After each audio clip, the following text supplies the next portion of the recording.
바울은 디모데에게 너는 그리스도의 좋은 일꾼이 되어야 한다라고 강조하며 교훈했습니다. 그리스도의 좋은 일꾼이 되기 위해서 디모데가 가장 먼저 해야 될 일은 뭐냐면 경건에 이르도록 하나님의 말씀으로 자신을 연단하는 것이었죠. 그런 하나님의 말씀으로 자신을 연단하며 살아가는 그 삶을 살아갈 때 때로는 금욕주의적인 어떤 육체의 절제, 이것도 조금은 도움이 되겠지만 바울이 강조하는 것은 결국 우리가 하나님의 약속에 근거한 경건을 이루는 것은 육체의 연단이 아니라 하나님의 말씀으로 내 삶을 순종하게 해내는 것, 그 말씀 앞에 복종하는 것, 그래서 그 말씀으로 내 삶이 연단되어짐으로 말미암아 경건에 이르는 훈련이 되는 것, 이것이 바로 하나님의 약속에 근거한 경건을 이루는 방법임을 바울은 강조하며 교훈했지요. 그래서 우리가 하나님의 말씀이 함께하는 분별력을 가져야지 말씀 없는 그런 어떤 인간적인 분별력으로는 인생을 사는 데는 도움이 될지 모르겠으나 하나님의 마음을 기쁘시게 하고 하나님의 나라와 의를 이루는 삶에는 크게 도움이 되는 역할을 하지는 않는 것입니다. 바울은 이제 이런 삶을 끊임없이 살아가야 됨을 강조하면서 조금 더 이 교훈을 이어갑니다. 먼저 9절을 볼까요? 4장 9절 함께 읽습니다. 시작. 밉보다 이 말이여 모든 사람들이 받을만 하도다. 자, 여기 밉보다 이 말이여 라고 하는 것은 이제 바울이 사실은 자주 관용어처럼 사용하는 말이고 하나님의 말씀이 신실함을 의미하기는 하는데 오늘 본문 안에서는 여기서 밉보다 이 말이여 라고 하는 것은 경건에 이르도록 네 자신을 연단하라 라고 했던 이 교훈을 말해요. 근데 이 교훈이 바울은 뭐라고 말하냐면 모든 사람이 받을 만한 말씀이라고 이야기를 합니다. 무슨 의미겠어요? 목회자로서의 디모데가 가장 먼저 자신을 경건에 이르도록 연단하며 훈련하는 것이 마땅하지만 이 말씀은 목회자인 디모데에게만 필요한 교훈이 아니라 모든 성도가 마땅히 아멘으로 받으며 삶 가운데 실천하기 위해 애써야 되는 말씀이라는 거예요. 그럼 보십시오.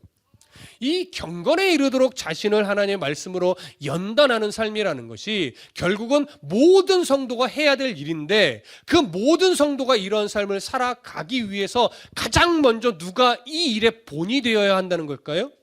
목회자인 디모데가 이 일에 먼저 본이 되어야 한다는 거예요. 그리고 그 본이 되는 삶을 통해 그 영향이 결국은 누구에게 미쳐야 된다는 거예요? 모든 성도에게 미쳐야 한다는 거예요. 그러니 목회자와 성도가 함께 경건에 이르기 위해 하나님의 말씀을 붙잡고 노력하고 연단하고 힘쓰는 것은 같이 가는 거예요. 목회자만 열심을 내는 것도 아니고 성도만 열심을 내는 것도 아니고 목회자가 본이 되어 먼저 그런 삶을 애쓰게 되면 성도는 그 말씀과 함께 같이 그 일에 힘쓰는 성도요 믿음의 가족이 되는 거죠. 그래서 오늘 이 말씀은 너무나 중요한 거예요. 밉보다 이 말이요 모든 사람이 받을 만하도다. 목회자가 앞서 본을 보이고 그와 함께 모든 성도가 함께 하나님의 말씀으로 연단을 받으며 경건에 이르도록 함께 훈련해 가는 것이라는 거죠. 여러분, 이 강단에서 오늘 이러한 말씀을 전하는 저를 보셔야 됩니다. 이 말을 오해하지 마십시오. 저를 보라는 건 저를 판단하라는 것이 아니고 이태희 목사가 정말 이렇게 말씀을 가르치는 대로 목회자도 연약하지만 그런 삶을 살아가려고 노력하고 있는지를 보라는 거예요. 제가 저 자신은 그 연단과 그 훈련을 하지 않고 그저 말로만 번지르르하게 여러분들에게 그렇게 살아야 된다라고 강조하고 있다면 이건 사실은 죽은 말씀이에요. 그래서 강단에서 외쳐지는 모든 말씀은 여러분 들으라고 하는 말이 아니라 사실은 제가 들어야 되는 말씀으로 전해야 되는 거죠. 그게 보이거든. 여러분들이 제가 입술을 통해서 전하는 이 말씀이 저 또한 그 말씀대로 살아가야 된다는 말씀으로 저도 아멘으로 받으며 저도 그렇게 살아가기 위해 노력하고 있음을 여러분들이 보고 있다면 그 말씀이 정말 하나님의 말씀이라고 여러분 인정하시고 여러분들도 저처럼 그렇게 힘을 내주셔야 한다는 얘기예요. 여러분 인생이 고단함을 압니다. 제가 요즘에 이 귀에 이렇게 좀 사로잡혀서 듣고 있는 찬양이 하나 있어요. 그 찬양의 가사가 이겁니다. 살짝 불러보면, 노래가 어려워서 다 부르진 못하는데 살짝 불러보면 이렇게 돼요. 하늘을 볼 겨를도 없이 정신없이 세상을 살다가 마음의 먹먹함이 내 삶을 짓누를 때 그때서야 주님을 찾습니다. 행복을 느낄 겨를도 없이 분주하게 세상을 살다가 인생의 허무함이 내 삶을 짓누를 때 그때서야 주님을 찾습니다. 오늘도 여전히 주님은 그 자리에서 우리를 끊임없이 돌보시는데 부족한 내 영혼은 아직도 갈 길을 모릅니다. 중간에 좀 틀렸어요. 그런데 여러분, 감사합니다. 제가 이 가사를 들으면서요, 뭘 생각하게 됐냐면, 우리 성도들의 삶이 이렇게 고단하구나. 정말 얼마나 분주하게 일상을 살아가다가 정말로 정신없이 이 세상을 살아가고 있고, 근데 그러다 보면 어느 순간 마음의 먹먹함이 찾아오는 순간이 있을 텐데, 그때가 돼서야 주님을 찾는 인생이 되더라도 그건 복되지만, 그 고단한 인생을 살아가는 순간에도 조금 더 하나님의 말씀 앞에 서서 살아갈 수만 있다면 이것이 더 정말 복되고 가치 있는 일일 텐데, 그러지 못하고 조금은 뭔가 끌려가듯이, 조금은 쫓기듯이 신앙생활을 하게 되는 이유가 뭘까를 생각해 보면 결국은 말씀 안에서 하나님이 주는 행복을 느낄 겨를도 없이 정말 어쩔 수 없이 현실을 살아가며 분주하게 살아가는 그런 현실 때문임을 우리가 부인할 수 없다라고 하는 거죠. 그러니까 그런 어떤 인생을 살아가는 성도들의 삶을 이렇게 생각해 보면 사실은 제가 감히 다 헤아릴 수 없을 만큼 얼마나 힘겨울까, 얼마나 벅찰까, 얼마나 여유가 없을까. 그래서 더 안타까운 거예요. 그런데 말씀을 보면요, 말씀 안에서 하나님 주의 음성을 들어보면요, 아무리 분주하고 아무리 바쁘고 아무리 현실의 무게가 무겁다 할지라도, 그 삶이 이해된다 할지라도 말씀을 놓치면 그 분주함이 아무런 의미가 없는데, 그 애쓰는 수고의 현실의 삶이 말씀을 놓치면, 하나님의 마음을 놓치면 언젠가 결국은 먹먹함으로 다가올 수밖에 없는데 어떻게 하나. 근데 그러면서도 안타까운 게 목회자로서 제가 해드릴 수 있는 게 하나도 없는 거예요. 근데 그때마다 하나님이 주시는 건 뭐냐면, 이태희 목사야, 네가 성도들의 그 분주한 일생, 참 바쁘고 힘겨운 일생을 네가 알면 뭐 얼마나 알겠니? 네가 말로써 그 성도들의 고단한 삶을 위로한다고? 안 돼. 그럴 수 없다는 걸 끊임없이 성경을 통해서 가르치시는 거예요. 그러니 네가 할 수 있는 건 하나야. 말씀만 바르게 가르쳐라. 말씀 안에 담긴 하나님이 뭘 우리에게 가르치려고 하는지 그것만 바르게 가르치면 결국 그 말씀이, 하나님의 말씀이, 살아계신 하나님의 말씀이, 좌우에 날선 검과 같은 하나님의 말씀이 결국 성도들의 삶 가운데 역사에서 깨닫게 하고, 말씀이 위로할 것이고, 말씀이 다시 용기를 줄 것이고, 말씀이 그 고단한 인생 가운데 또 다시 힘이 되게 할 거다. 그러니까 섣부른 네 말로 고단한 성도들의 삶을 감히 위로하려고 하지 말고 말씀이 뭐라 하는지 그것만 가르쳐라. 그러면 내가 성도들을 위로할게. 내가 성도들의 힘이 될게. 이태희 목사님, 네가 성도들의 힘이 되려고 하지 말아라. 하나님의 말씀이 힘이 돼. 하나님의 말씀이 용기를 줘. 하나님의 말씀이 다시 성도들을 일으켜 세워. 그러니 지금 좀 지친 성도들을 네 새치혀로 뭔가를 자꾸 끌어내려고 하지 마. 말씀이 때가 되면 성도들을 깨닫게 하고 위로하고 용기 주어 일으켜 세울 거야. 제가 깨닫는 것은 결국 그거였어요. 그래서 오늘도 이 말씀 가운데 제 말로 여러분들을 위로하려고 하지 않으려고 저도 애쓰는 겁니다.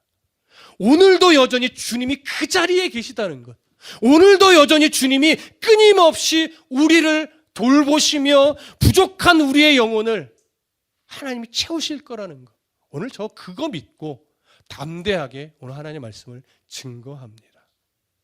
여러분, 말씀 안에 위로를 받으십시오. 말씀 안에 도전을 받으시고, 말씀 안에 때로는 책망도 받으시고, 말씀 안에서 여러분 살아갈 이유를 다시 한번 발견하실 수 있는 은혜가 있기를 소망합니다. 바울이 강조했어요. 미쁘다 이 말이요, 모든 사람이 받을만 하도다. 그러면서 오늘 바울이 디모데에게 또 이어서 교훈하는 것이 10절이에요. 함께 볼까요? 10절 시작. 이를 위하여 우리가 수고하고 힘쓰는 것은 우리 소망을 살아계신 하나님께 둠이니 곧 모든 사람, 특히 믿는 자들의 구주시라. 잘 들으세요. 이를 위하여. 어떤 의미겠습니까? 경건에 이르도록 자신을 연단하는 삶을 포기하지 않고 살아내도록 돕기 위하여, 이끌어주기 위하여 뭐예요? 우리가 수고하고 힘쓰는 것은, 우리가 그런 삶을 살아가기 위해 목회자는 목회자로서 수고하고 힘쓰고 성도는 성도로서 수고하고 힘쓰는 이유가 뭐냐면 우리 소망을 살아계신 하나님께 두고 있기 때문이라는 거예요. 여러분, 우리 소망이 살아계신 하나님께 있다는 것이 어떤 의미일까요? 우리가 영원한 삶을 살아가기 위해 이렇게 수고하고 힘써야 된다, 이걸까요? 여러분, 그거 아니에요. 여러분, 우리가 경건에 이르도록 수고하고 힘쓰는 이유는요, 영원의 삶을 살아가기 위해서가 아니에요. 이거 오해하지 마십시오. 이미 하나님께서 믿는 우리들에게 영원한 삶을 보장하셨기 때문에, 이미 주셨기 때문에, 이미 우리가 하나님 나라의 상속자가 되었기 때문에 고단한 인생이지만 경건에 이르도록 내 자신을 연단하며 수고하기를 마다하지 않는 거예요. 이것이 우리가 믿음의 삶을 살아가는 이유입니다. 로마서 8장 17절에 보면 바울이 무슨 말씀을 했었냐면 자녀이면 또한 상속자 곧 하나님의 상속자요 그리스도와 함께한 상속자니 우리가 그와 함께 영광을 받기 위하여 고난도 받아야 할 것이니라. 그리스도인이, 성도가 주와 함께 이 고된 인생을 살아감에도 불구하고 그 속에서 또 그리스도와 함께 고난을 받는 이유가 뭐라고 합니까? 하나님의 자녀이며 하나님의 상속자이기 때문이라는 거죠. 하나님의 상속자라고 하는 것은 이미 하나님 나라를 기업으로 받는 것이 보장되어 있고 취소되지 않는 은혜가 이미 주어졌기 때문이라는 거예요. 그래서 그 나라에 가기까지, 그 나라의 백성다워지기 위해서 우리는 삶의 고난이라는 연단의 과정을 받으면서 훈련되어져야 한다는 거예요. 이것이 상속자로서 마땅히 받아야 하는 훈련인 거죠. 그래서 히브리서 12장 7절에도 보면 뭐라고 말하냐면 너희가 참음은 징계를 받기 위함이라. 하나님이 아들과 같이 너희를 대우하시나니 어찌 아버지가 징계하지 않는 아들이 있으리요. 이런 무슨 말씀입니까? 하나님 나라의 주인이신 우리 구주가 바로 우리의 아버지신데, 아버지 되신 우리가, 아버지 되신 하나님 우리를 그 나라에 데려갈 때 그냥 데려가는 것이 아니고 우리를 상속자답게 아버지로서 양육하여 데려간다는 얘기예요. 그래서 그 양육이라는 건 뭐예요? 바로 우리를 고되지만, 아버지의 마음이 쓰리지만 제대로 훈련시키는 거지. 인생을 통해서 마주하는 모든 징계와 같은 상황들이요, 아무 이유 없이 주어지는 것이 아니고 아버지 되신 하나님 우리를 양육하는 과정이라는 거예요. 물론 때로는 우리가 어리석고 우리가 교만을 부리다가 겪는 어려움도 있어요. 그런데 하나님은요, 우리가 어리석고 우리가 교만을 부려서 마주하게 되는 고난마저도 우리를 연단하는 도구로 쓰시는 분이에요. 그리고 우리의 교만과 어리석음과 상관없이 하나님이 또 우리를 훈련하기 위해서 그냥 놔두시는 어려움도 있지. 그러니까 그 모든 상황 속에서 하나님 우리를 지켜내시면서 그 모든 상황이 우리를 훈련하는 도구가 돼요. 그러니 고단한 인생이지만 그 인생 속에서 마주하는 모든 상황들이 나는 나를 훈련하는 하나님의 손길이구나, 나를 연단하는 하나님의 사랑이구나, 이렇게 볼 수 있는 믿음의 시선만 가질 수 있다면 우리는 오늘도 여전히 하나님의 나라를 살며 기쁨으로 이 인생을 살아낼 수 있는 힘이 생기는 겁니다. 그러니까 이 사실을 우리가 믿음으로 인정하고 마주하는 모든 삶의 고단함들을 주님이 나를 연단하는 도구다라고 여기며 믿음의 걸음을 한 걸음씩 내디뎌 가는 것이 뭐냐? 우리의 소망을 살아계신 하나님께 둔다라고 하는 표현에 담긴 의미예요. 그래서 제가 요즘 계속 말씀드리죠. 신앙이라고 하는 것, 신앙의 삶이라고 하는 것, 하나님 나라의 소망이 분명하지 않으면 살아갈 수 없는 거예요. 신앙은 종교가 아니란 말이죠. 종교와 차원이 달라요. 기본적으로 여러분, 종교라고 하는 것은 뭐냐면요, 정한수 떠놓고 신에게 빌어서 내가 원하는 걸 받아내는 거예요. 그게 종교예요. 그런데 신앙은 달라요. 하나님 믿는 우리는요, 그런 식의 종교 생활을 하지 않습니다. 이미 하나님의 나라를 기업으로 주셨기 때문에 그 나라에 합당한 자녀가 되기 위해서 고된 인생을 포기하지 않고 마주하는 거예요.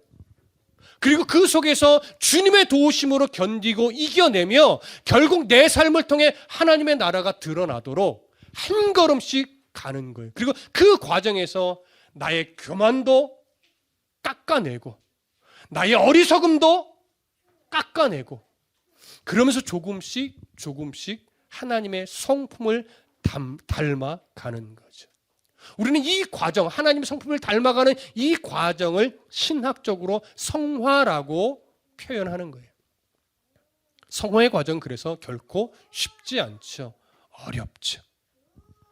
그러니까 이러한 하나님 나라의 소망을 분명하게 가지고 우리가 왜 이 세상을 고되게 살아갈 수밖에 없는지를 인정하며 그 고단한 인생 속에서 하나님의 자녀로 살기 위해 오늘도 경건에 이르는 훈련을 받아내는 삶이 그리스도인이 마땅히 이 세상 속에서 해내야 되는 책임이고 숙제란 말이죠.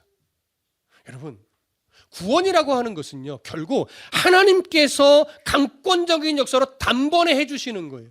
거기에 우리의 어떠함이 들어가지 않죠. 그러나 그렇게 구원의 은혜를 덧입은 자녀는 이제 성령의 도움을 모든 인생 가운데 받으면서 우리 자신을 훈련해 가요. 이게 성화예요. 그러니까 성화는 결국 내 의지가 절대적으로 필요해요. 한 성령의 간섭하심에 내 의지가 굴복되어지는 이 씨름을 우리가 해야 된단 말이죠. 그러니 하나님의 말씀을 가지고 분별력을 우리가 길러내지 못하면 성화의 삶을 살아갈 수가 없어요. 그리고 그 분별력은 하나님 나라에 대한 소망이 분명하지 않으면요, 성화가 아니라 하나님을 이용하려고 하는 성도밖에 될 수 없는 거예요. 하나님을 이용하려고 하는 순간 그건 종교가 돼요. 그러나 하나님 말씀 앞에 순종하며 하나님의 나라를 올바르게 바라보는 순간 그건 신앙이 됩니다. 여러분, 종교인 되지 마십시오. 신앙인이 되어야 해요. 신앙인은 말씀을 알아야 되고요. 신앙인은요, 하나님 나라가 궁극적인 목표가 되어 있어야 돼요. 이게 분명하지 않는다면 아직 우리는 종교인일 수밖에 없습니다. 자, 이 소망을 우리에게 주신 하나님을 바울은 이렇게 말해요. 곧 모든 사람, 특히 믿는 자들의 구주시라. 잘 들으세요. 너무나 중요한 표현이에요. 모든 사람, 그런데 특히 믿는 자들의 구주시래요. 여러분, 하나님은요, 모든 사람의 구주예요. 모든 사람. 그런데 그렇다고 해서 모든 사람이 구원받는 건 아니에요. 무슨 말씀 이해되시죠? 하나님은 모든 사람의 구주신데 그 모든 사람 중에 결국 구원받는 것은 예수님을 나의 주 나의 하나님으로 고백한 자들만이에요. 그래서 요한복음 3장 16절에 너무나 중요한 말씀을 예수님 하셨죠. 하나님이 세상을 이처럼 사랑하사 독생자를 주셨으니 이는 그를 믿는 자마다 멸망하지 않고 영생을 얻게 하려 하심이라. 자, 이게 믿는 자들의 구주라는 표현과 사실은 동일한 맥락의 말인데 잘 이해하셔야 되는 게, 하나님이 세상을 이처럼 사랑했어요. 그럼 이 세상에 해당하는 대상이 누굴까요? 세상에 해당하는 대상. 유대인들은 이렇게 생각했을 거예요. 모든 이스라엘 백성들로 국한시켜서 생각했겠죠. 그러나 예수님은 이 사랑하시는 대상에 해당하는 세상을 이스라엘로 국한하지 않고 이스라엘 백성들과 모든 이방인들로 다 넓히셨죠. 그래서 유대인과 이방인을 가리지 않고 이 세상에 포함시켜서 하나님은 사랑하셨어요. 그런데 하나님이 이 세상을 이렇게 사랑하셔서 예수를 믿게 했는데 결국 예수를 믿는다라고 고백한 사람들은 모든 사람이 아니었어요. 그렇죠? 그래서 이 세상을 사랑해서 우리에게 구원의 길을 열어주신 그 사랑을 가만히 살펴보면요, 이 사랑이 너무나 크고 놀라운데, 세상을 이처럼 사랑하신 이 사랑이 놀라운 이유가 뭐냐면, 여러분, 유대인을 넘어 이방 민족에게까지 구원의 대상을 넓혔다라고 하는 차원에서 놀라운 사랑이 아니에요. 이거 잘 이해하셔야 돼요. 왜 세상을 사랑하신 그 하나님의 사랑이 놀라우냐? 하나님의 사랑은요, 이 세상이 너무나 악함에도 불구하고 주신 사랑이기 때문에 그래요. 이렇게 무슨 말씀 이해되세요? 에스겔서 18장 10절부터 13절에 보면 어떤 내용의 말씀이 있냐면, 가령 그가 아들을 낳았다 하자. 그 아들이 이 모든 선은 하나도 행하지 아니하고 이 죄악 중 하나를 범하여 강포하거나 살인하거나 산 위에서 재물을 먹거나 이웃의 아내를 더럽히거나 가난하고 궁핍한 자를 학대하거나 강탈하거나 빚진 자의 저당물을 돌려주지 아니하거나 우상에게 눈을 들거나 가증한 일을 행하거나 별일을 위하여 꾸어주거나 이자를 받거나 할진대 그가 살겠느냐? 결코 살지 못하리니 이 모든 가증한 일을 행하였은즉 반드시 죽을지라. 자기의 피가 자기에게로 돌아가리라. 이런 무슨 말씀이에요? 결국 이건요, 세상 사람들이요 이렇게 악하다는 거예요. 여기서 악하다라고 말할 수 있는 예를 이렇게 예를 든 거예요. 우리의 삶은요 결국 이것에 다 해당된다는 거예요. 그래서 이 말씀은 결국 세상은 사실 소망이 없다라고 하는 거예요. 이게 세상의 상태였고 이게 우리의 상태였고, 사실 여러분 우리의 속사람을 솔직하게 보면요, 우리가 이렇게 악해요. 행동으로 이 세상의 법의 테두리에 그 테두리에 속하는 범죄를 저지르지 않았을 뿐이지, 여러분 우리의 생각을 잘 살펴보십시오. 여러분, 우리가 오늘 하루 살아가면서 선한 생각을 몇 번이나 할까요? 선한 생각을 많이 할까요? 온갖 잡스러운 악한 생각을 더 많이 할까요? 목사인 저도요, 오늘 하루에 진짜 5만 가지 생각을 한다고 하는데 그 5만 가지 생각 중에 정말 하나님이 기뻐할 만한 선한 생각은요, 얼마 되지 않아요. 참 가증스러운 게, 제가 제 자신을 볼 때 가증스럽다고 여길 때가 언제냐면요, 성경을 읽고 설교를 준비하는 그 사이에도 악한 생각을 하더라고요. 나쁜 생각을 하더라고요. 하나님이 기뻐하지 않는 생각들을 하면서 성경을 읽어요. 저만 그러나요? 여러분들은 성경을 읽는 중에 모든 악한 생각을 다 없애고 하나님이 기뻐할 만한 생각으로만 성경을 읽고, 성경을 읽는 중에는 선하고 기쁘고 하나님이 행복해할 만한 생각들만 하시나요? 그러신 것 같은데? 목사만 나쁘구나. 여러분, 우리가 이렇게 악해요. 에베소서 2장 4절부터 5절을 보면요, 긍휼이 풍성하신 하나님이 우리를 사랑하신 그 큰 사랑을 인하여 허물로 죽은 우리를 그리스도와 함께 살리셨고 너희는 그 은혜로 구원을 받은 것이라, 이렇게 돼 있어요. 허물로 죽은 우리를 살린 거예요, 여러분. 가능성이 있는 우리를 살린 것이 아니고요, 허물로 이미 죽어버린, 가능성이 없는 우리를 그리스도의 보혈의 피로 살리신 거예요. 로마서 5장 8절에도 바울이 정확하게 이야기해요. 우리가 아직 죄인 되었을 때에 그리스도께서 우리를 위하여 죽으심으로 하나님께서 우리에 대한 자기의 사랑을 확증하셨느니라. 가능성 제로인, 그저 죄덩어리인 우리를 사랑하신 것이지요, 죄인이지만 회복의 가능성이 보여서 우리를 사랑하신 것이 아니에요. 회복의 가능성이 전혀 없는 죄인인 우리를, 허물로 죽은 우리를 살리신 거예요. 그리스도의 은혜로 말미암아요. 이게 죄로 가득한 세상을 향한 하나님의 사랑이고요, 죄덩어리인 우리를 향한 하나님의 사랑이란 말이죠. 그래서 은혜가 깊은 성도는요, 은혜가 깊을수록 내 눈에 있는 들보를 보게 되는 거예요. 내 속에 있는 죄를 보는 자, 이 사람이 정말 성숙한 사람인 거죠. 그래서 사도 요한은요, 요한복음 3장 16절에서 계속해서 뭐라고 말하냐면, 하나님이 세상을 어떻게 사랑했대요? 이처럼 사랑했대요.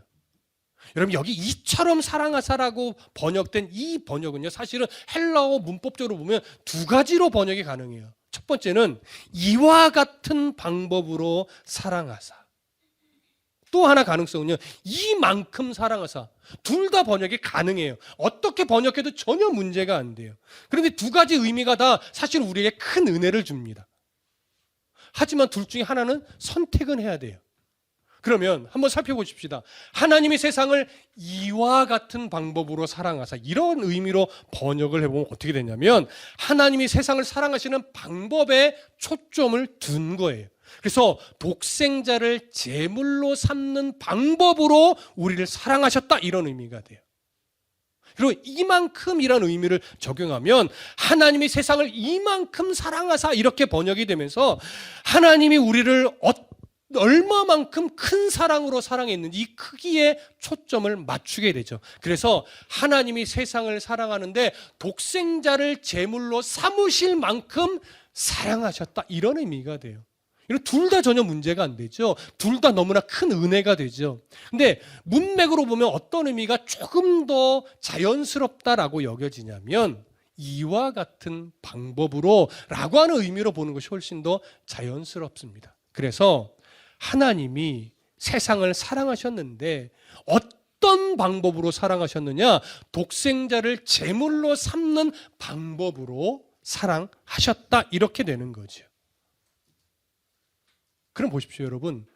독생자를 제물로 삼는 이 방법이 왜 중요할까요? 먼저 정리합시다. 독생자로 번역된 헬라어 모노게네스, 어떤 의미일까요? 우리는 자꾸 독생자라고 하니까 어떤 생각이 먼저 떠올라요? 하나밖에 없으신 하나님의 외아들. 그거 아니에요. 여기서 외아들이라는 의미가 아니고 모노게네스, 독생자라고 번역된 이 말은요, 하나님이 세상을 위해서 구원하기 위해서 약속하셨던 메시아가 분명 이 땅에 오셨는데 그 구원을 이룰 수 있는 유일한 존재라고 하는 의미예요. 유일한 존재. 다른 이로서는 없다 이거예요. 아무도 안 된다 이거예요. 우리에게 구원을 이루기 위해서 생명을 내어줄 수 있는 자격이 되시는 분은 유일하게 예수 그리스도, 메시아로 오신 예수 그리스도 한 분밖에 없다는 거예요. 유일한 생명이라는 거죠. 그런 의미의 독생자예요. 그러니까 이걸 우리의 문화적 이해로 보시면 약간 엉뚱한 이해가 되는 거예요. 무슨 말씀 이해되세요? 유일한 생명이에요. 우리에게 구원을 이루실 유일한 생명으로서, 유일한 존재로서 오신 분, 모노게네스, 이걸 우리가 이해할 수 있도록 독생자라고 번역을 한 거죠. 이런 구원을 이루신 유일한 분으로서 예수 그리스도가 인간의 몸을 입고 이 땅에 오셔서 십자가 위에서 우리를 위해, 죄인된 우리를 위해, 가능성 없는 우리를 위해 자신의 생명을 내어주심으로 그 죄의 책임을 다 져주신 거예요. 이걸 우리가 믿음으로 아멘으로 받으며 하나님 앞에 그 주님이 나를 위해 구원하셨음을 고백하는 것이 우리가 예수를 믿는다라고 하는 표현의 의미죠. 그래서 하나님이 세상을 이와 같은 방법으로 사랑하사 독생자를 십자가에서 주셨으니, 이렇게 행하신 이유는 그를 믿는 자마다 멸망하지 않고 영생을 얻게 하려 함이라, 이런 의미가 돼요. 자, 그를 믿는 자마다. 여러분, 이 그를 믿는 자마다라고 하는 표현을 우리가 이해하실 때요, 이 표현 안에는 세 가지 의미가 담겨 있음을 기억하셔야 돼요. 첫 번째, 하나님이 죄인된 우리를 선택하셨다. 그리고 성령께서 그렇게 선택된 우리에게 예수 그리스도가 구원자라고 하는 것을 깨닫게 하기 위해서 우리의 모든 인생을 통해 간섭하여 섭리해 주셨다. 그리고 그 설득과 섭리를 따라 끝내 우리가 예수님이 나를 위해 십자가에서 생명을 내어주신 분인 줄 인정하고 내가 그분을 나의 주로 믿겠습니다라고 고백하게 하셨다라고 하는 거죠. 하나님의 선택과 성령의 도우심이 없었다면 나의 능력과 나의 지혜로 하나님을 아버지라 부를 수 없기 때문입니다. 그래서 우리가 구원에 이르는 데 있어서는 결국 성령께서 나를 선택하여 설득을 받아내시는 거예요. 그 설득 때문에 우리가 끝내 예수님을 나의 구주로 믿겠다라고 고백을 하게 된 거죠. 그래서 구원에 이르는 데는 나의 공로는 없는 거예요. 성령께서 고집스럽고 강팍한 내 인생 가운데 섭리하여 끝내 예수 그리스도를 믿는 믿음의 백성으로서의 고백을 받아내신 거죠. 이게 그를 믿는 자에 해당하는 의미예요. 내가 믿는 것처럼 보이지만 사실은 내가 믿은 게 아니에요. 성령께서 나를 설득해 내신 거죠. 그리고 우리는 그 설득에 결국 굴복하여 고백하게 된 거죠. 그렇게 해서 구원을 받았는데, 이 구원받았다는 사실을 무엇이라고 표현했냐면 멸망하지 않고 영생을 얻게 하려 합니다. 그럼 멸망한다는 건 결국 뭡니까? 하나님과 단절된 상태에 있던 우리를 계속 그 상태로 내버려 두는 게 멸망이에요. 근데 멸망하지 않고 영생을 얻게 한다는 건 뭐예요? 하나님과 단절되었던 우리를 예수 그리스도의 보혈의 피로 말미암아 그 죄의 책임을 해결해 주심으로 말미암아 우리와 하나님과의 관계를 다시 원상태로 회복시켜 주신 걸 말이에요. 그래서 회복된 하나님과의 관계 속에서 우리가 영원한 하나님 나라의 삶을 살아가게 되었음을 의미하는 거죠. 그렇게 우리의 구주가 되셨기 때문에 우리는 어떤 삶을 살아가는 거예요? 그 구주 되신 하나님의 나라의 자녀답게 이 땅에서 기꺼이 훈련받으며 우리의 종교성을 극복하고 신앙인으로서 살아내는 거죠. 이게 우리의 이 땅에서 살아가는 이유고 내용이 되어야 한단 말이에요. 그래서 믿는 자들의 구주신 거예요. 그럼 잘 들으십시오. 여러분, 너무나 당연한 질문을 드릴게요. 예수 그리스도가 정말 여러분들의 구주십니까? 우린 모두 아멘이에요. 근데 한 번 더 생각하셔야 돼요. 정말 내 인생이 예수님을 구주로 인정하며 구주로 섬기고 있느냐는 거죠. 여러분 혹시 하나님을 믿는다면서 하나님을 여전히 해결사로 여기고 있지는 않습니까? 종교인처럼 하나님이 내 문제의 해결사처럼, 내 상황의 해결사처럼, 내 요구에 응답 주시는 분으로만 여기고 있지는 않습니까? 그렇다면 우리는 하나님을, 예수 그리스도를 구주로 섬기는 것이 아닙니다. 하나님의 구주라는 것은 예수 그리스도의 그 십자가 은혜가 이미 내게 가장 큰 복을 주셨음을 인정하고, 이제는 그 하나님 나라의 백성답게 훈련받기를 주저하지 않는 거예요. 예배의 소중함을 인정하고, 말씀 없이는 살아갈 수 없음을 인정하고, 조금 더 하나님의 말씀을 배우고, 예배를 통해 하나님을 알아가고, 이 예배가 주일에만 끝나는 것이 아니라 일상에서도 예배하는 자로 살아가기를 주저하지 않으며, 나의 말과 행실 그리스도인 다운가를 늘 불편하지만 고민하면서 살아가기를 주저하지 않는 거죠. 그러면서 그리스도인답지 않은 말을 했을 때 내 가슴을 칠 줄 알고, 그리스도인답지 않게 행동했을 때 하나님 앞에 애통해야 할 줄 아는 심령을 가지고 살아가는 것. 여러분, 이것이 바로 하나님을 구주로 섬기는 자의 모습이에요. 근데 여전히 하나님을 해결사로만 여기고, 예전 부모님들 정한수 떠놓고 새벽에 자녀를 위해 두 손 빌며 구하듯이 그런 류의 기도만 하고 있다면 우리는 하나님을 구주로 믿는 것은 아닐 수 있습니다.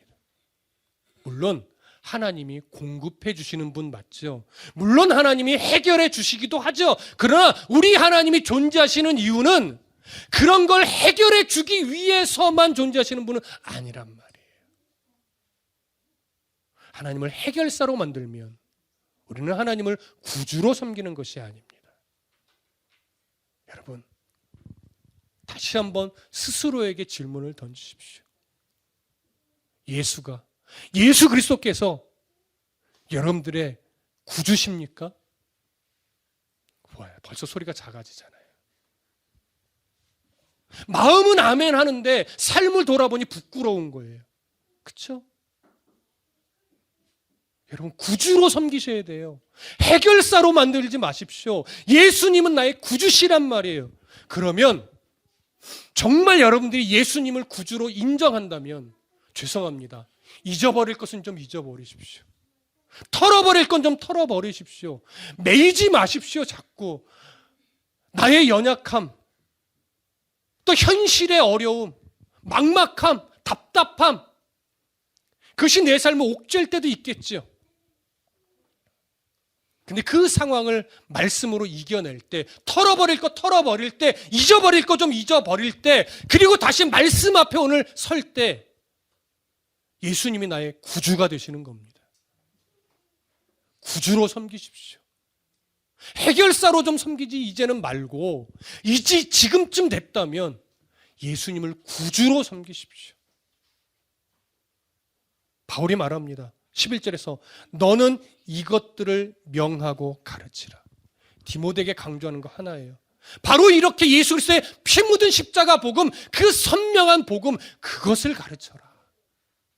성도들의 귀에 즐겁게 하려고 말씀과는 좀 사뭇 다른, 그저 좀 듣기 좋은 소리로 은혜 끼치려고 노력하지 말고, 은혜는 네가 주는 것이 아니니 피 묻은 십자가의 복음만 선명하게 가르치고, 성경에서 좀 하나님이 뭐라고 말하는지 그걸 가르쳐서 성도들이 하나님의 말씀을 들을 수 있도록 그거 가르치는 일에만 네가 집중해.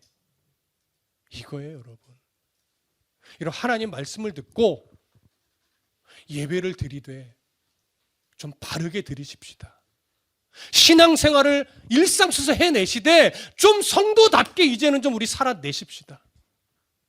여전히 넘어질 거예요. 여전히 현실은 버거울 거예요. 여전히 힘겨웠던 지난 어떤 기억들이 내 마음을 누를 겁니다. 짓누를 겁니다. 그래서 때로는 막막하겠죠. 답답하겠죠. 힘들겠죠. 때로는 억울하겠죠. 그런데 그 모든 것들보다 나를 구원하신 하나님의 사랑이 훨씬 더 큽니다. 감히 말씀드리는 거예요. 제가 여러분들의 답답한 상황을 다 헤아리고 이해해서 이런 말씀 드리는 것이 아니에요. 저는 잘 알 수 없어요, 여러분. 여러분들의 기가 막힌 상황들을 제가 어찌 다 헤아려 알 수 있겠습니까? 근데 분명한 건 아무리 힘겨운 삶을 살아오셨더라도 그 힘겨웠던 상황들보다, 그 억울함들보다, 그 답답한 상황들보다 날 구원하신 하나님의 그 십자가의 피 묻은 사랑이 훨씬 더 크다는 것은 사실이에요. 그 사랑 때문에 이겨내셔야죠. 그 사랑 때문에 힘을 내셔야죠. 그 사랑 때문에 회복하셔야죠. 그 사랑 때문에 다시금 성도답게 예배하시고, 다시금 성도답게 성경 읽으시고, 다시금 성도답게 말씀 앞에 서시고, 다시금 성도답게 월화수목금토일 일상을 좀 살아가십시오. 언제까지 매여 살 겁니까? 언제까지 어쩔 수 없잖아 라고 하며 현실과 하나님을 겸하여, 재물과 하나님을 겸하여 섬길 겁니까? 이제는 털어버릴 것 털어버리십시다. 잊어버릴 것 잊어버리십시다. 그리고 그 크신 사랑으로 나의 구주가 되신 하나님, 그 하나님 앞에서 조금 더 올바른 성도가 되기 위해 치열하게 내 자신을 말씀 안에서 연단해 가면서 하나님의 성품을 닮아가는 그런 성도가 되십시다. 기도하겠습니다.